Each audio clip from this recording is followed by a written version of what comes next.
Pedro Ramón ya lo presentó Fede excelentemente antes de mucho mejor de lo que lo puedo presentar yo, antes de la construcción de medallas. Así que, como estamos cortos de tiempo, vámonos. Bueno, buenas tardes. Primero de todo quiero agradecer la invitación, la oportunidad. Así que Federico y Ariel, señoras, señores, muchísimas gracias.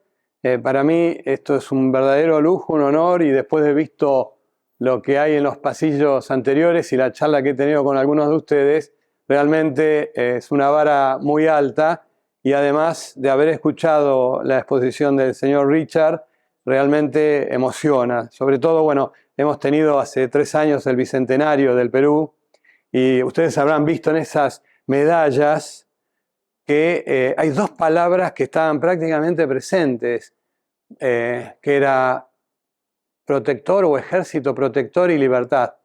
Porque en realidad San Martín, ustedes saben que cuando libera Chile, se le ofrece ser presidente de Chile, y San Martín dice que no, porque tiene que continuar la campaña hasta el Alto Perú.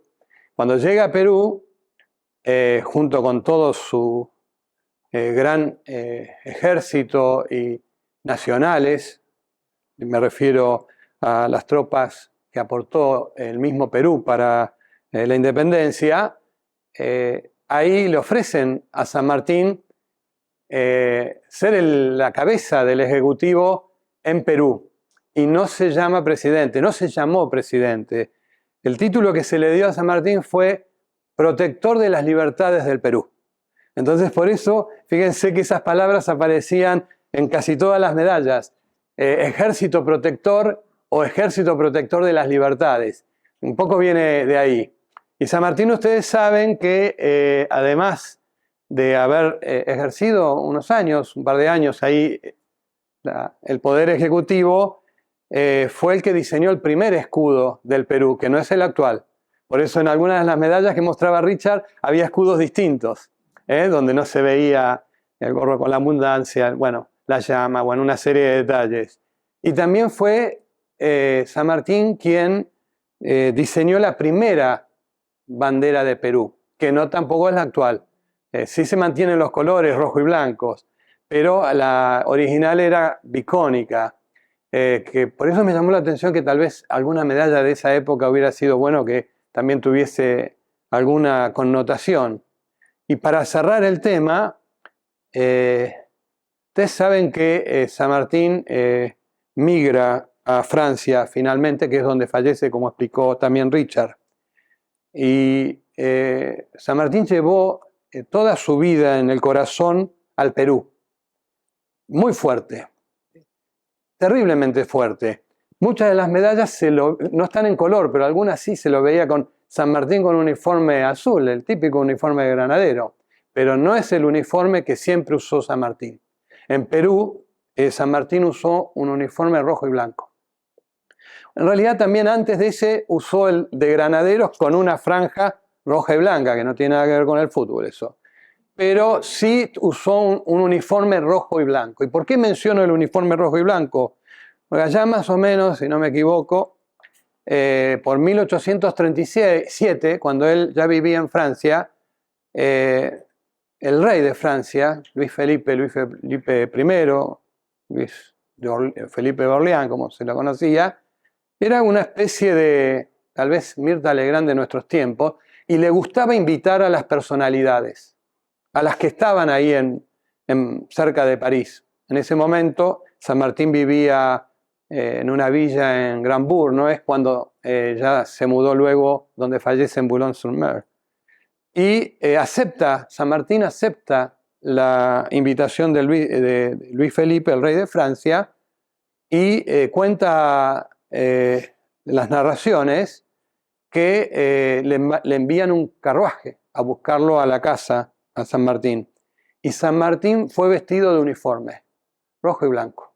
Fue vestido con el uniforme de protector de las libertades del Perú. Y él, además, en su jardín, le prestaba mucha atención a la botánica, le gustaban las flores, y tenía su jardín predilecto, dicho también de las crónicas del momento, con rosas rojas y blancas.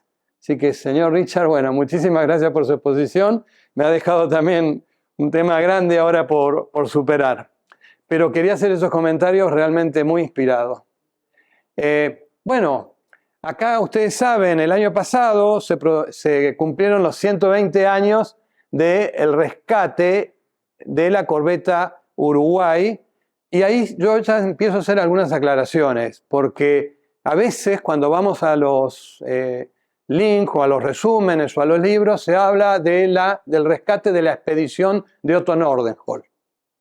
Y eso es parcial, porque en realidad, como vamos a ver, la corbeta Uruguay, al mando de Irízar, rescata a la expedición de Otto Nordenskjöld, donde había un argentino conocido por todos, que era el alférez José María Sobral, postales que hemos visto acá, creo que de la colección de Federico, están expuestas y autografiadas, y al mismo tiempo, la corbeta Uruguay rescata a la tripulación del Antarctique, que estaba al mando de Larsen, Carl Antoine Larsen, que también ustedes pueden aprovechar para disfrutar una hermosa postal autografiada por el mismísimo Larsen, un noruego increíble. Así que bueno, lo primero que a veces aclaro es eso. Sepamos, ahora miro la flechita bien, acá estamos, que se rescata una doble expedición. Acá empezamos a presentar a los protagonistas, ¿no es cierto? Otto Nordenskjöld, hijo de explorador. Esta foto ya es al regreso de su viaje y tomada justamente, todavía tiene la cara media tostada por el frío y la intemperie, tomada justamente durante los festejos del mes de diciembre de 1903. Nordenskjöld se había enterado de que en un lugar, justamente Larsen había visitado anteriormente y habían encontrado una serie de fósiles, y eso le llamó la atención. Entonces empezó a organizar una expedición. ¿Pero por qué organizó una expedición? Una expedición que era sueca-noruega. ¿Pero por qué también sueca y noruega? Porque en aquellos momentos Suecia y Noruega pertenecían a un mismo reino. De hecho, que la bandera que ellos izan, en una de esas tengamos oportunidad de ver alguna, combinaba los colores azules y amarillos con el rojo y azul de Noruega. Eran un reino.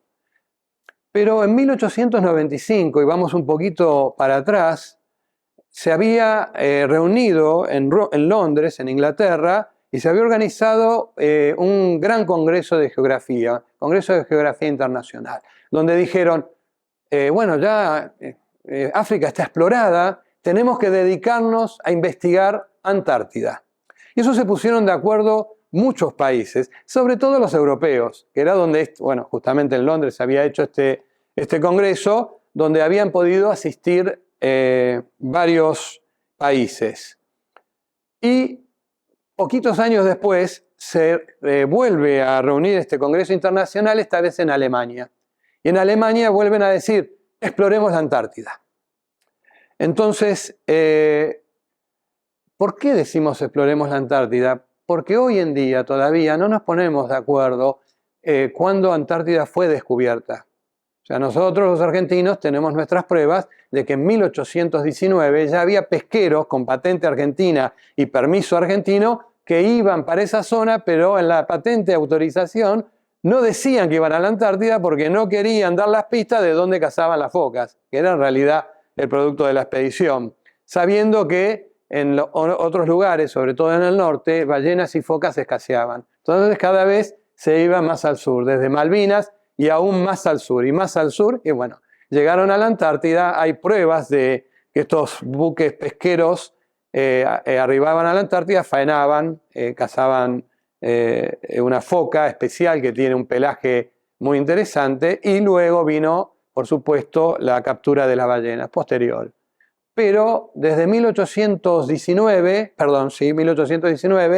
a 1821 hubo muchas expediciones que se dedicaron a redescubrir la Antártida. O sea, cada uno que llegaba decía, bueno, fui el primero en llegar, y yo fui el primero en llegar. Y así aparecen expediciones de otros países prácticamente muy simultáneas. Entre 1821 y 22 ya cada vez se espacía, otra vez es como que se pierde el gusto de la Antártida, y vuelve un marino francés, Dumont d'Urville, recorre prácticamente toda la Antártida en una expedición de casi 2 años. 1843, estamos ahí. Otra vez hay algunas pausas con actividad ballenera, no mucho más, y en 1897, Bélgica, a cargo de un oficial de la Armada de Bélgica, Adrien de Gerlache-Pomery, arma su propia expedición con apoyo del Instituto de la Real Sociedad Geográfica Belga, porque era quienes hacían este patrocinio, estas reuniones preocupados por descubrir que era la Antártida, y organiza su expedición, muy curiosa, muy especial, a bordo de un buque, se llamaba Bélgica, el buque. Pero ¿por qué digo que era muy curiosa y especial? Por la tripulación. No eran todos belgas. Había 2 polacos, había un americano, había un rumano y había algunos noruegos. Un noruego jovencito, medianamente jovencito, que fue parte de la expedición de Gerlache, que se llamaba Roald Amundsen. Estamos hablando de 1897. En 1911 conquista el Polo Sur. Ese mismo Amundsen. O sea, miren si le habrán servido esta experiencia. Pero bueno, volvemos a lo nuestro. Los países empiezan a mandar expediciones. El Bélgica en particular tenía una misión de dejar gente en tierra, irse, replegarse a Ushuaia o Punta Arenas y volverlo a buscar al año siguiente. Cuando está haciendo eso queda atrapado en el hielo, se quedan a invernar un año y luego, ya sobre el 98, logran prácticamente zafar y regresa el 99 a Bélgica, habiendo perdido 2 de sus tripulantes. A los años inmediatos, Argentina responde a este llamado de los congresos internacionales de geografía y dice, bueno, miren, nosotros no tenemos en este momento mucha actividad antártica, pero nos comprometemos a instalar un laboratorio en Isla de los Estados. ¿Por qué? Porque eso era muy importante, porque lo que estaban buscando los congresos internacionales eran información sobre todo de meteorología y de geomagnetismo y de oceanografía al sur del paralelo 40 y algo, 45, al sur de Comodoro Rivadavia, podemos decir, que toda esa parte en el mundo del hemisferio sur era desconocida. Entonces Argentina dice, bueno, yo voy a aportar con un observatorio donde voy a poner instrumentos de navegación y de medición en Isla de los Estados. Eso se cumple, la Armada lo instala, el teniente Valvé en 1901, y ese era nuestro aporte. Pero, al mismo tiempo, los escoceses estaban mandando una expedición, 1901, para el lado de las Islas Orcadas, que ya habían sido navegadas por otros ingleses. Y Alemania estaba preparando otra expedición. Y Francia ya tenía también sus deseos de preparar otra expedición. Entonces vemos que de repente hay una generación muy rápida de ir a investigar a la Antártida. Entre ellos aparece la expedición sueca, como se la conoce, aunque sabemos que era sueca con capitán y buque noruego, de Otto Nordenskjöld.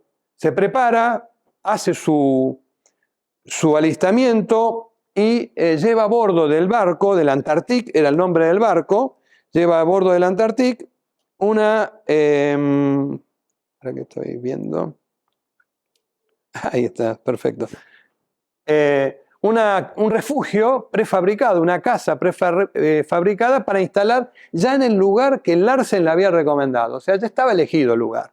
Bueno, ahí tienen las características del buque, ¿no? Y la fecha, zarpan el 16 de octubre de 1901, ahí les presento al capitán, para mí es uno de los grandes capitanes antárticos, y lo que él ha hecho, y ya lo vamos a ver, ha sido un legado importantísimo para el resto de expediciones que a veces han tenido un poquito de mejor prensa. Pero lo interesante es ver los datos del buque, ¿no? Estamos hablando de una barca de 41 metros de largo y 8 metros de ancho, casco principalmente de madera, con algunos refuerzos de hierro y un pequeño motor que en potencia era sumamente inferior, creo que menos de un tercio de lo que sería el motor de un Fiat 600, o sea que imagínense lo que era.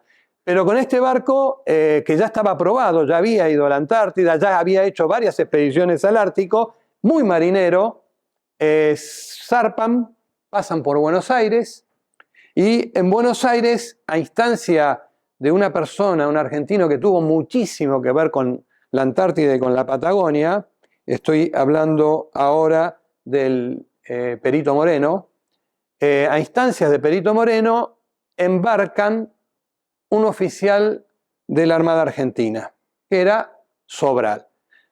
¿Por qué? Nordenhölt no quería, porque ya tenía la casa preparada y traer una persona que ni siquiera hablaba el idioma y que además no sabían si tenía las aptitudes para soportar el clima frío, que no las tenía, o sea, Sobral nunca había tenido esa experiencia. De entrada saben que Nordenhölt no lo quiso, no lo quería a Sobral. Y cuentan los narradores que se lo presentan a Sobral. Y cuando ni bien lo saluda, el estrechón de manos que le dio Sobral a Nordenhölt y la viveza en los ojos que tenía Sobral, dicho en el diario mismo de Nordenhölt, lo convenció. Dijo, me lo llevo. Detrás de eso estaba el apoyo de Argentina a la expedición. O sea, le damos perros, le damos víveres, le damos carbón en Ushuaia y una serie de apoyos más porque, por las dudas, ¿no es cierto? Ahora, además, un tripulante. La cuestión es que a Sobral la Marina lo llama, ya estaba un poquito, había varios voluntarios, lo llama, pero de buenas a primeras le dicen 18 de diciembre se va para la Antártida. Fue casi así, o sea, muy repentino. Estaba el buque, lo presentaron, no sabía si embarcaban, desembarcás. Pleno verano, imagínense lo que fue para Sobral ir a buscar ropa de invierno, de abrigo. Cuenta mismo Sobral en su diario que fue a recorrer, acá me imagino que sería un Gatti Chávez de aquella época o alguna tienda así de esa naturaleza, y lo único que logró fue, en plena temporada de verano, comprar un sobretodo que estaba de abrigo, que había quedado fuera de stock, y algunos guantes también y algunas prendas interiores, pero nada del todo apropiado. En pantalla tienen la carta donde el ministro de Marina, Bedveder, le agarra y le dice: usted ha sido designado para irse a la Antártida, ¿no es cierto? Muy pocas palabras, ¿no es cierto? Con una misión que iba a ser de 1 año. Acá lo tenemos a Sobral, muy joven. Ustedes saben que es acá de la provincia de Entre Ríos. Estaba muy contento de ir. Él se accidentó poco antes de la expedición, tuvo un problema, una fractura en el tobillo, en el pie, y de alguna manera manejó sus contactos para ser elegido en lugar de otros voluntarios. No hablaba sueco, obviamente no hablaba noruego, y él mismo reconoce la dificultad para comunicarse en los primeros tiempos con los miembros de la expedición, cosa que logra superar, de hecho que vuelve hablando sueco. Ahí lo tenemos también a Sobral ya en la Antártida haciendo sus mediciones y reconocido en la expedición por su trabajo. Sobral fue reconocido porque era incansable, como buen joven y de formación castrense, acostumbrado tal vez a estos regímenes de exigencia. Él fue una pieza fundamental para la expedición en cuanto a la recolección de muestras y estudios y observaciones meteorológicas y geodésicas.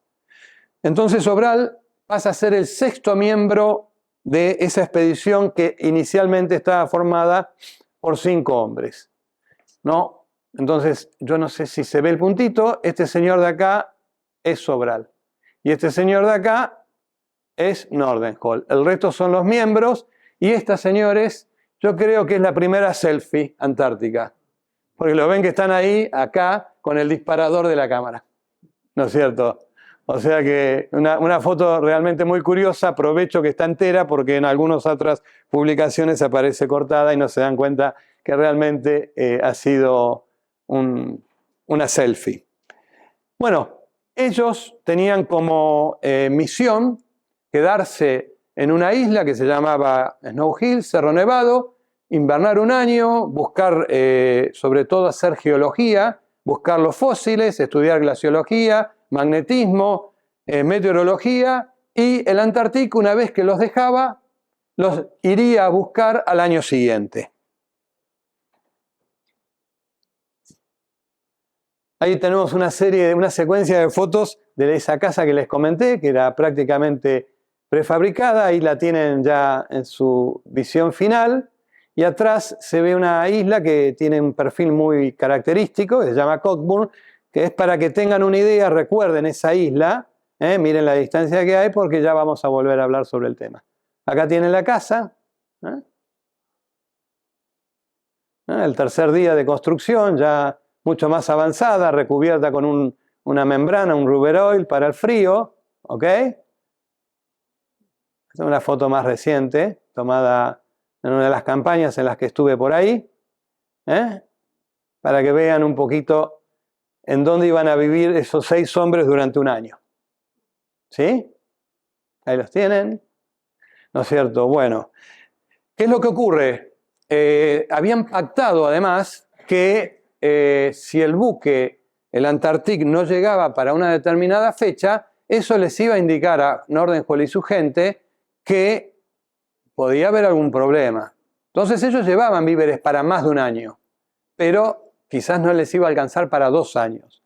Entonces en algún momento dado ellos empiezan a debatir ante la posibilidad que el Antarctic no llega, y no llega, y no llega. Tenían una fecha límite. ¿Y qué pasa en la Antártida?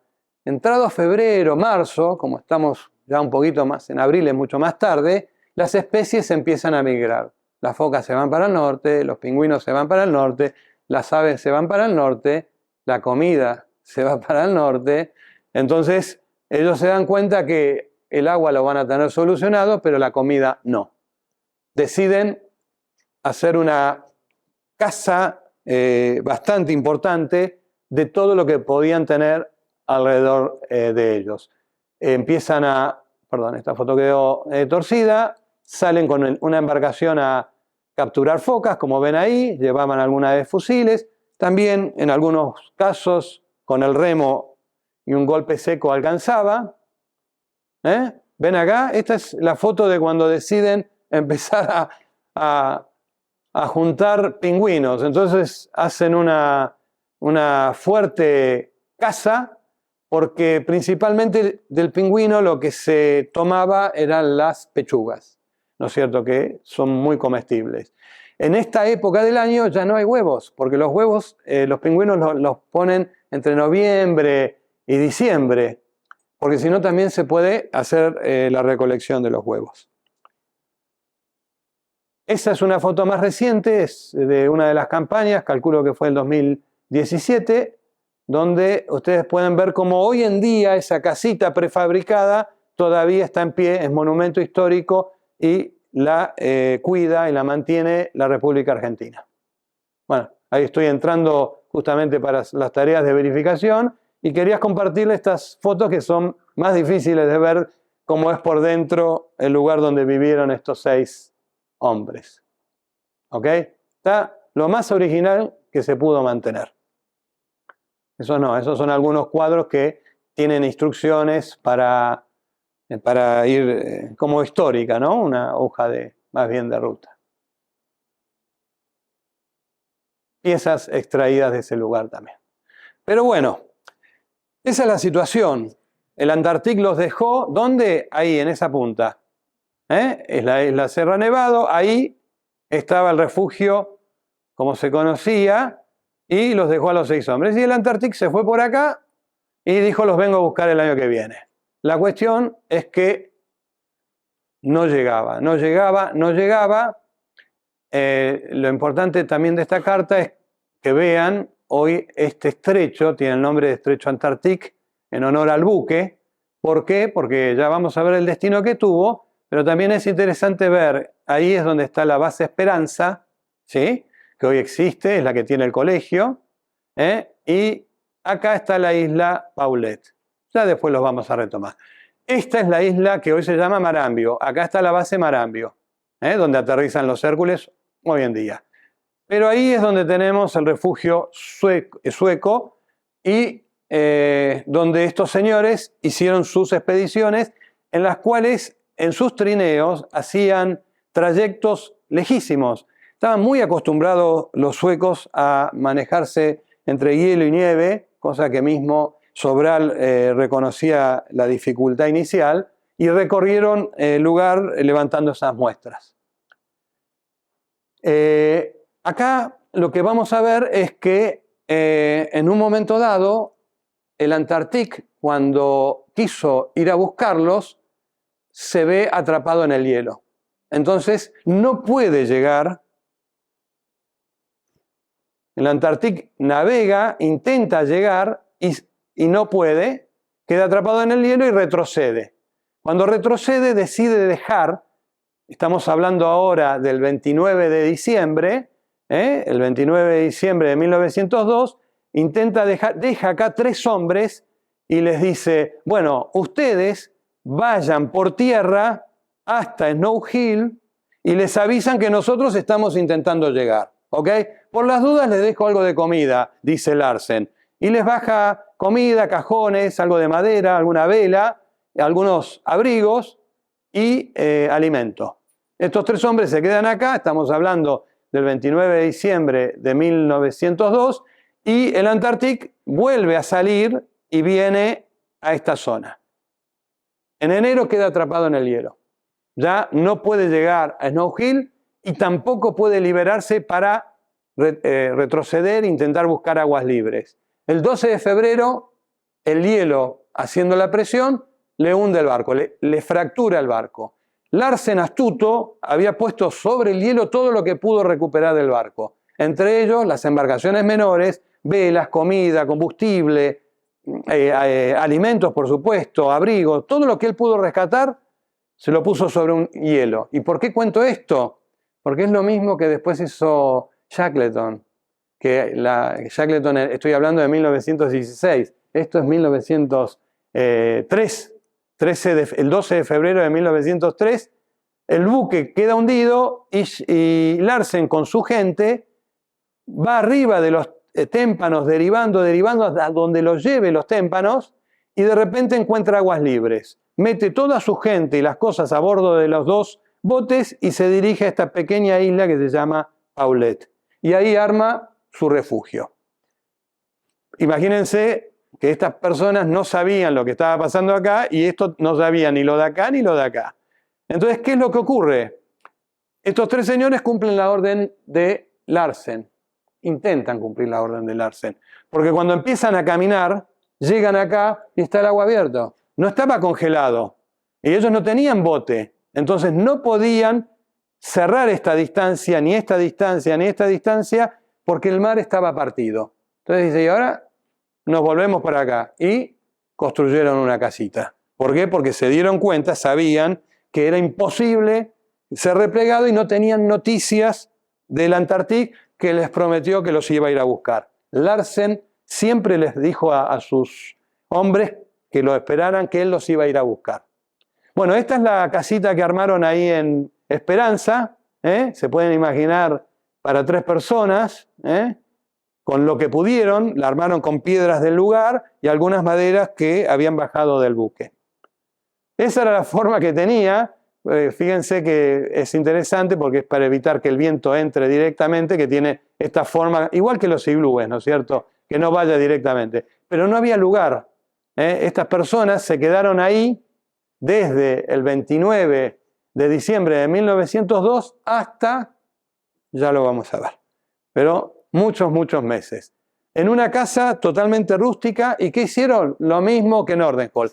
Cazaron focas, cazaron pingüinos, y dijeron, nos vamos a tener que quedar por acá hasta que venga el Antarctic.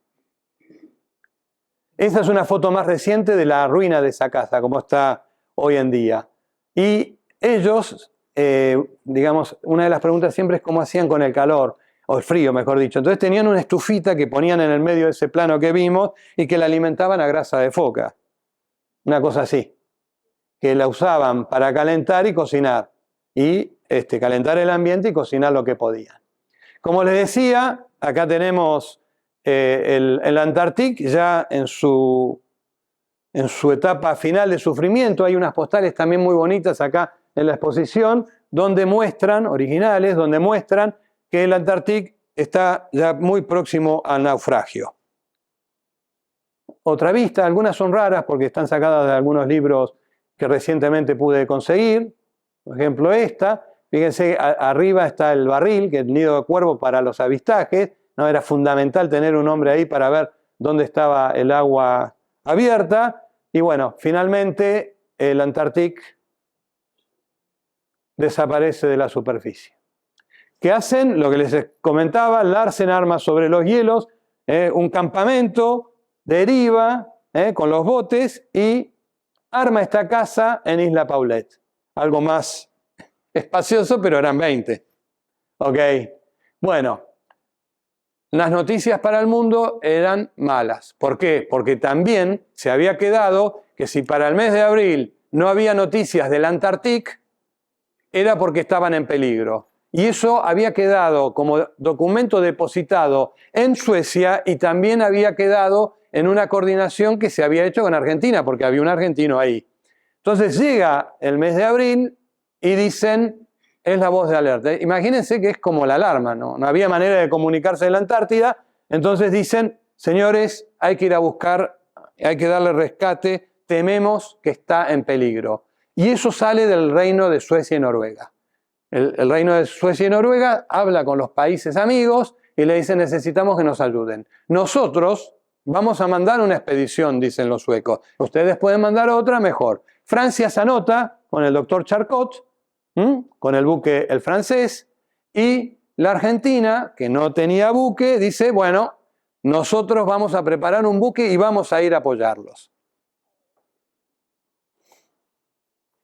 Ahí, en realidad, ustedes saben que se empieza a reparar la corbeta Uruguay, que era un buque de la escuadra de Sarmiento, estamos hablando de un buque construido en el Reino Unido en 1874, y dicen, bueno, es lo que mejor tenemos, mandémoslos a reparar en nuestros talleres de Dársena Norte y vamos a hacerle una serie de modificaciones que nos permitan ir a la Antártida. El buque empieza a ser reparado y se le cambia el motor, se le pone el motor de un destructor, se le da más potencia, se le protege el casco, se le cubre la popa y la proa con unas protecciones para evitar que el mar le pegue, se cambia el palo, se le protege el casco con metal, se protege el timón, se hace más espacio para carbón y agua y alimentos, un sistema de calefacción nuevo y en definitiva se va alistando la corbeta Uruguay. La Argentina no tenía experiencia en la Antártida, no tenía ningún navegante reciente o actual en ese momento que haya ido a la Antártida. Sin embargo, la Marina decide seleccionarlo por sus cualidades náuticas a Irízar, quien ya había navegado en la fragata Sarmiento, teniente de navío. Bueno, ahí ven a la corbeta Uruguay en dique, en plena etapa de reparaciones, donde inclusive verán que le han cambiado hasta la forma en que tenía la distribución de los palos, y acá ya sí se puede ver la protección que se le colocó en la proa para evitar el embate del mar. Ahí tienen otra foto donde se ve perfectamente eso que a veces se llama el lomo de la ballena y las características.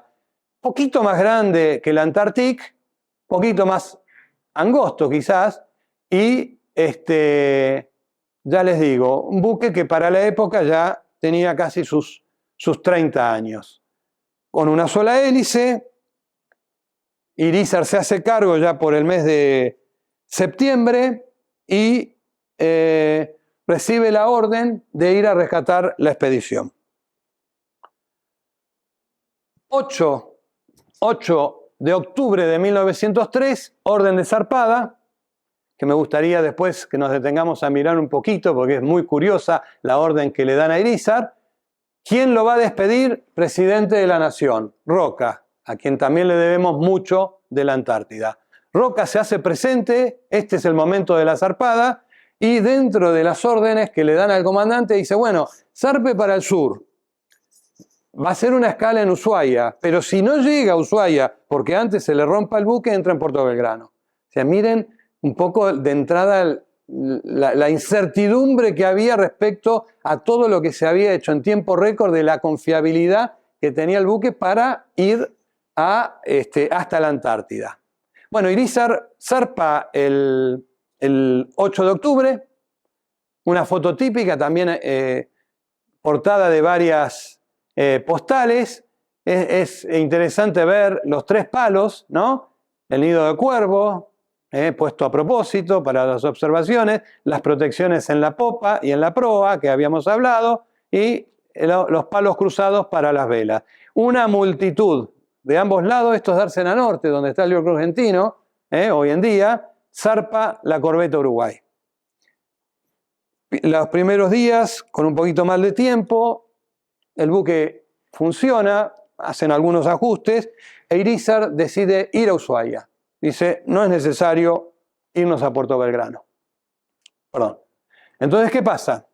El buque se va para Ushuaia, llega a Ushuaia, y ahí se había coordinado internacionalmente que las otras expediciones, tanto la francesa como la sueca, debían encontrarse en Ushuaia antes del 1 de noviembre. Entonces, se tenían que encontrar para coordinar cómo iban a hacer la búsqueda, para aprovechar que era más de un medio y de esa manera poder realizar la exploración en apoyo mutuo y distribuyéndose las tareas. La cuestión es que Irízar llega a Ushuaia, junta carbón, también adquiere algunos alimentos, protecciones, agua, y llegado el 1 de noviembre no los ve a los franceses, no los ve a los suecos, dice, nos vamos a la Antártida. Con casi nada de cartografía. Tenía un leve croquis de lo que podía ser la zona en la que estaba Nordenhall, pero yo les digo que el buque y la información que tenía, exageraría si diría que es como ir a la luna, pero en esos momentos realmente era ir a la incertidumbre. ¿Por qué? Porque no se conocían los límites de la Antártida. Todas las expediciones, incluyendo esta, algunas la llamaban como expedición al Polo Sur, porque la de Francia, la de Bélgica, que habíamos hablado anteriormente, porque se pensaba que se podía llegar al Polo Sur en barco, como, digamos, de alguna manera al Polo Norte. Acuérdense que en el Polo Norte no hay continente, también la Antártida es un continente. Y el Polo Sur, en la Antártida, está a 3.000 metros de altura sobre el casquete de hielo. Imposible llegar en buque. Pero eso no se sabía. Todos creían que había alguna forma de llegar a la Antártida. Bueno, Irízar toma la decisión de irse de Ushuaia y poner rumbo hacia el estrecho, que en ese momento no tenía el nombre, pero el estrecho Antártico como se conoce hoy, que lo vimos en la carta. Zarpa, como les dije, el 1 de noviembre y tiene buen cruce. El cruce del Drake inicial no fue malo. Ve los primeros hielos ya a los 2 días. Empieza a avanzar sobre el estrecho de Bransfield o el Mar de la Flota, como lo llamamos hoy en día, y de repente, en su momento, ven la costa de la Antártida. Entonces, ¿qué pasa?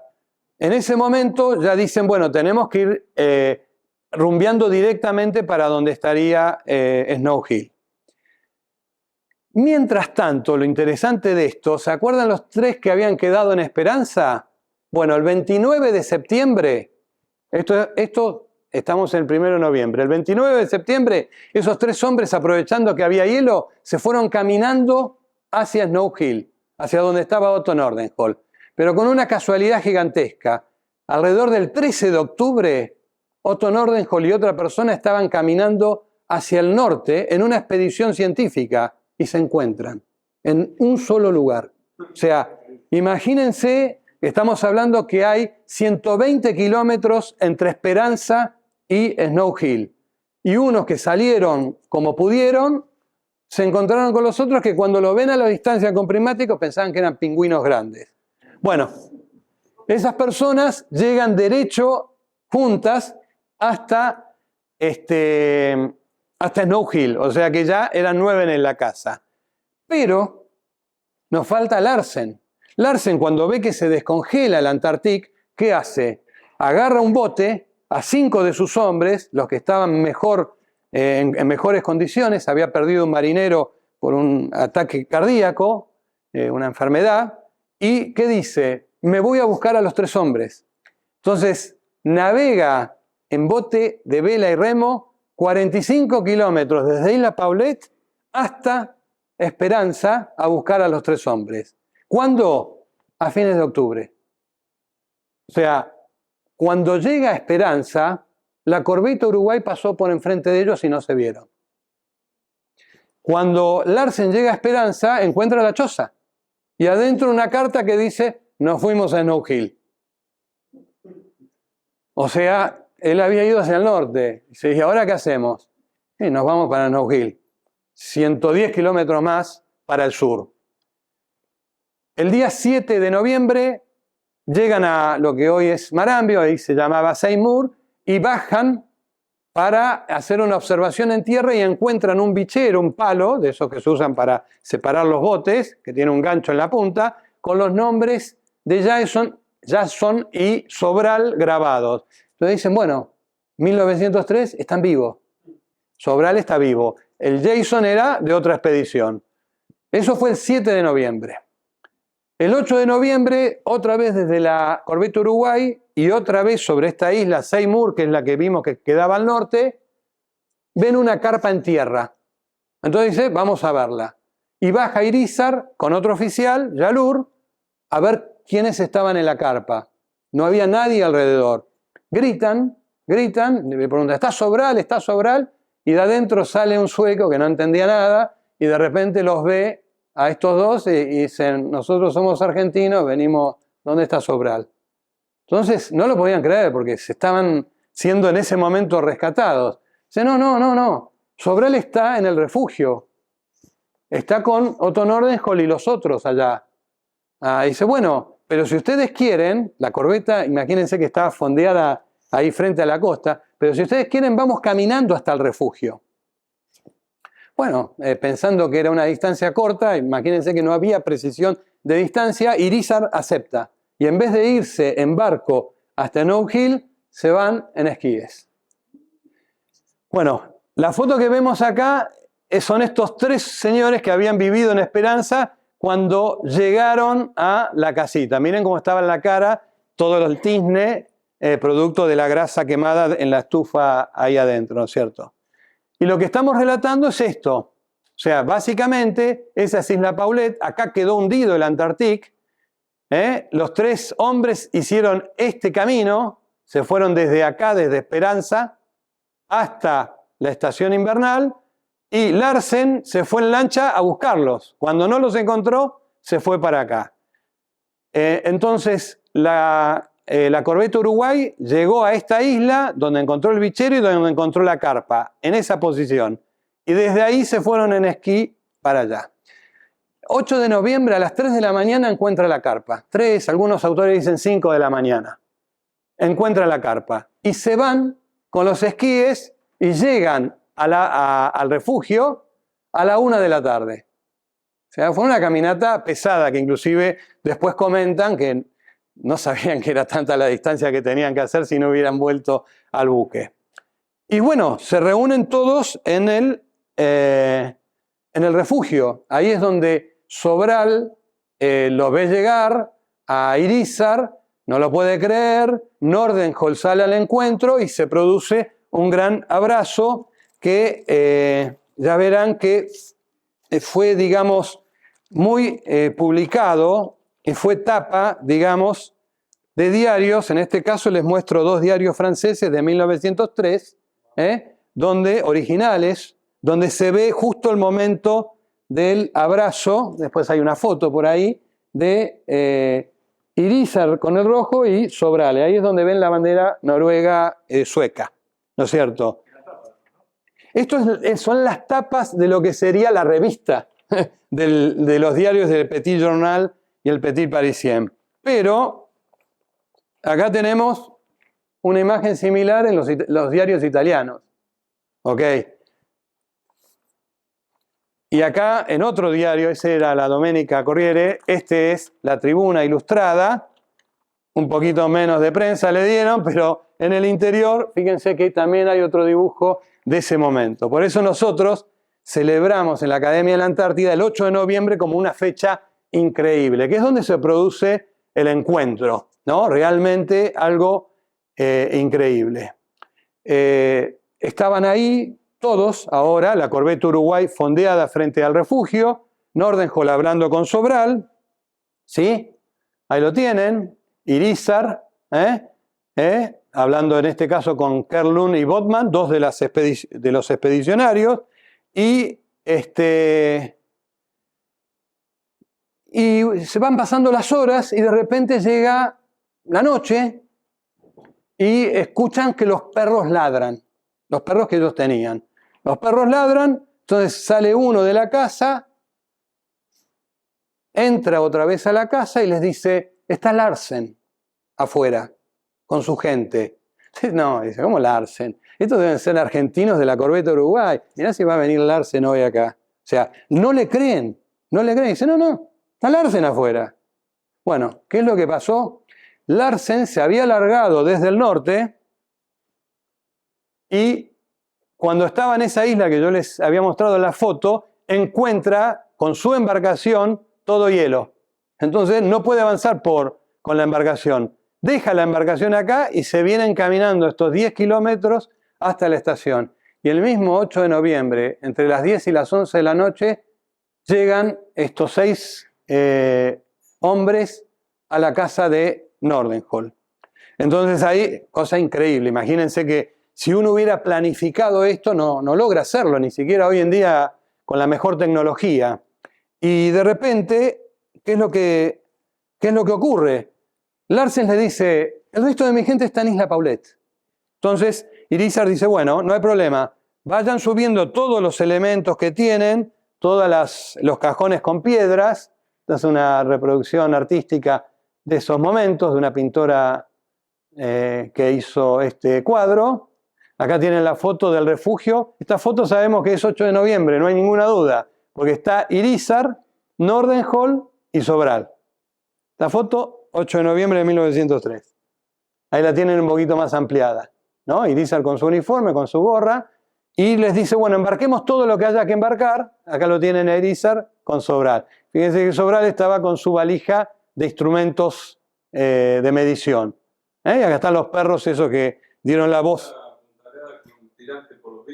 Claro, tal cual.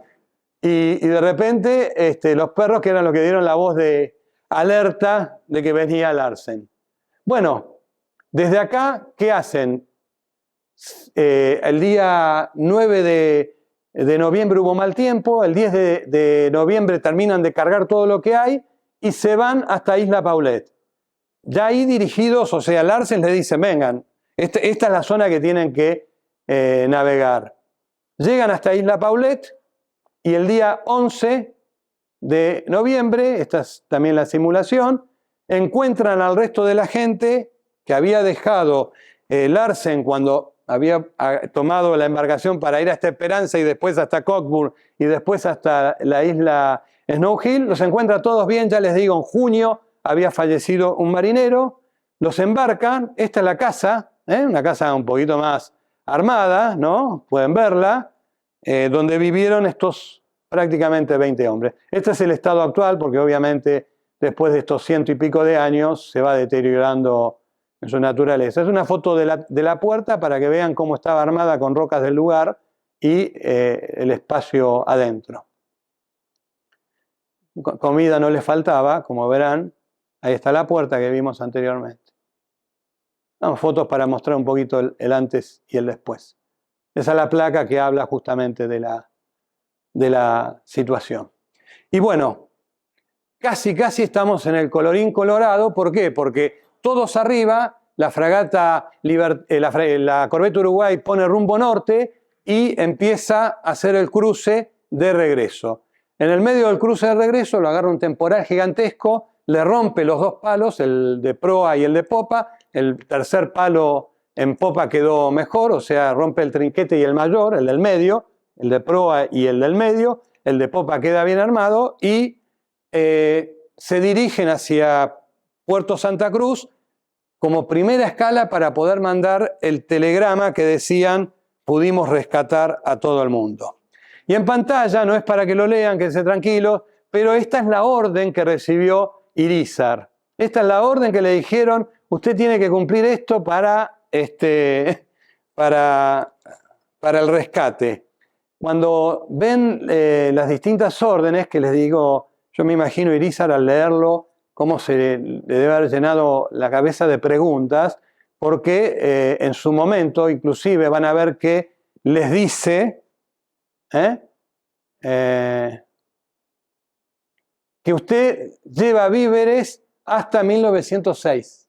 O sea, zarpó el 8 de octubre de 1903 y en la orden le dice, bueno, usted aprovechará el momento favorable el verano que sigue para libertar el buque, teniendo presente que llegado el caso y enviarle socorro, no vamos a poder mandarle socorro antes de 1905, si la corbeta Uruguay se mancaba, digamos, y ustedes lleven víveres hasta 1906. O sea, esa es la zarpada, le estaban diciendo, anda a rescatar a unas personas, en más o menos no sabemos dónde, está por allá.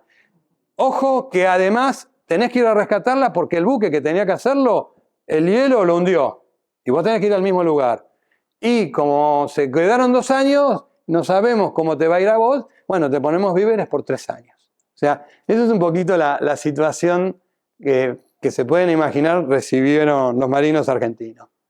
En el medio hay un documento donde ustedes verán que está firmado por Irízar en 10 de noviembre de 1903, donde él deja, en una isla, deja algunos alimentos como para que sean utilizados en caso de emergencia por otras exploraciones, pero para nosotros tienen mucho valor porque es un documento oficial, ¿no es cierto?, en la Antártida.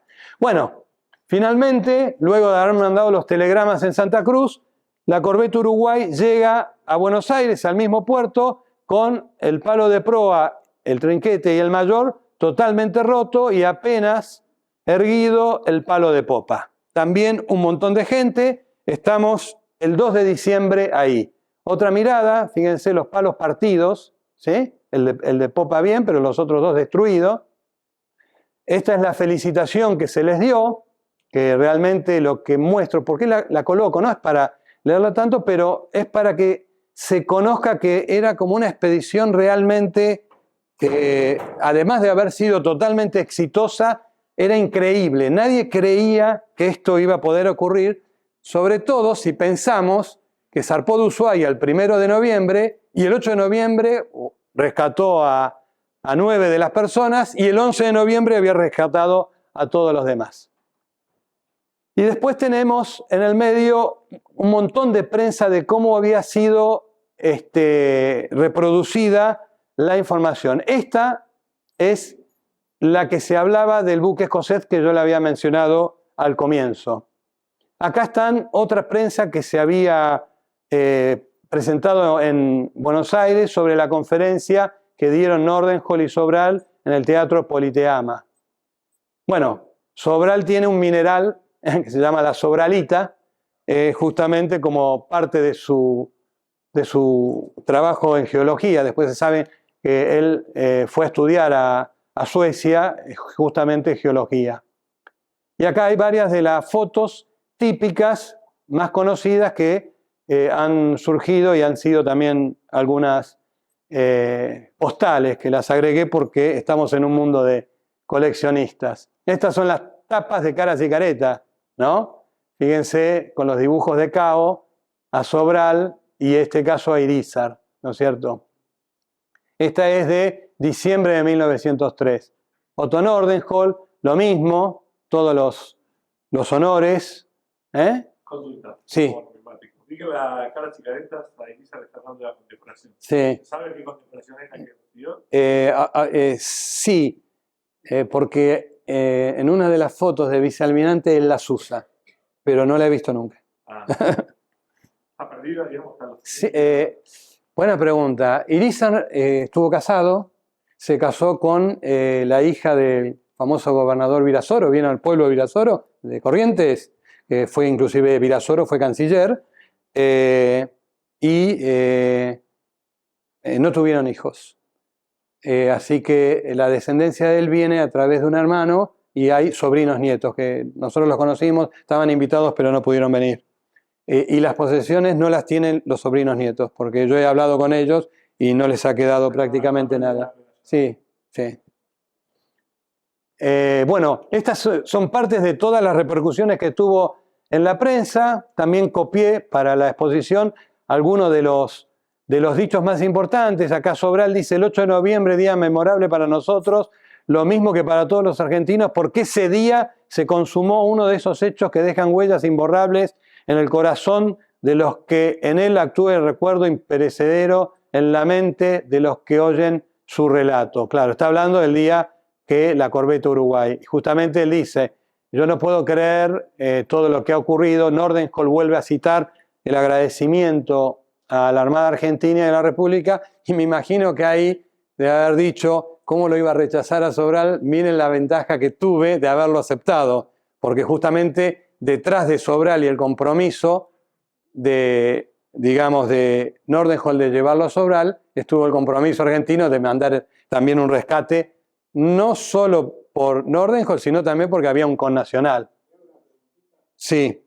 ¿Hasta qué año estuvo activa la corbeta Uruguay? Hizo casi 18 viajes más, así que hasta el 20 y algo, como buque que iba a la Antártida. Después quedó desarmada, quedó como buque pontón, quedó como buque hasta la década del 60. ¿Del 60? Sí, aproximadamente. Yo tengo una carta firmada por Burcio. No sé si usted sabe quién es Burcio. Sí, sí, por supuesto. Fechada del embarcado en la corbeta Uruguay. Sí. Fue oficial de administración. Sí. Bueno, acá está. Burcio es el autor de este libro de numismática de la Armada. ¿Ok? Sí.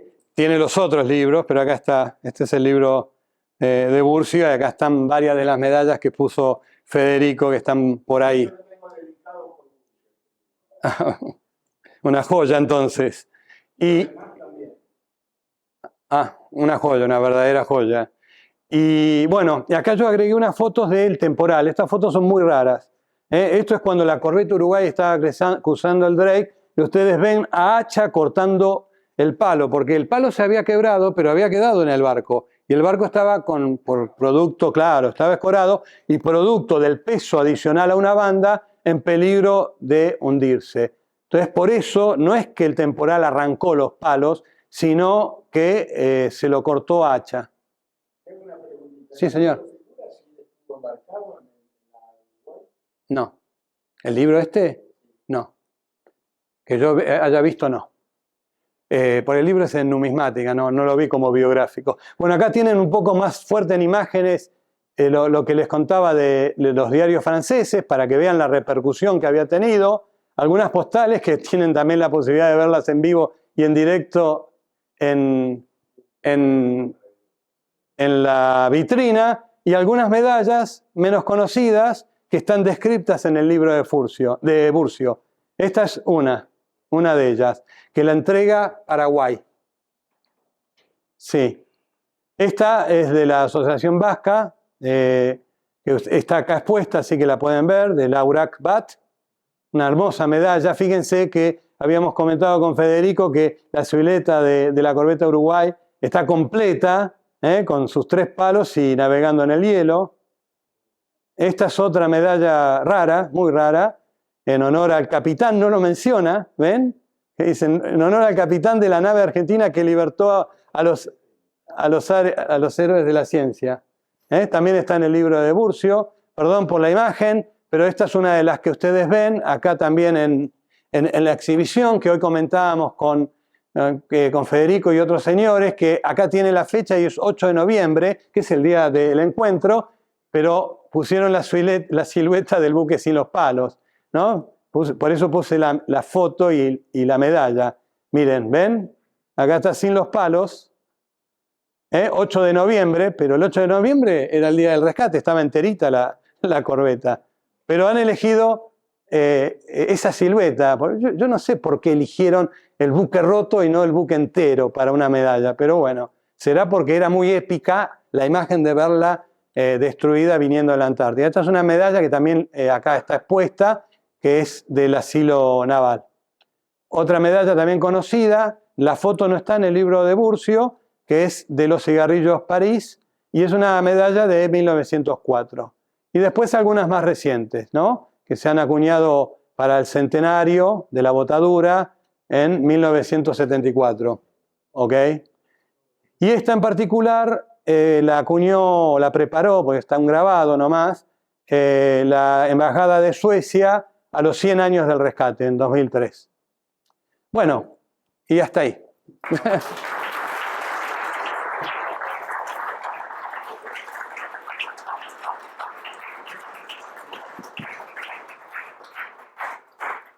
Muchísimas gracias, Marcelo. Pido disculpas por el horario, por ahí que me fui un poquito. Hacemos entrega del reconocimiento por la charla. Muchísimas Y gracias. de toda la organización, una medalla. Bueno, muchísimas gracias. Que acuñamos. Gracias.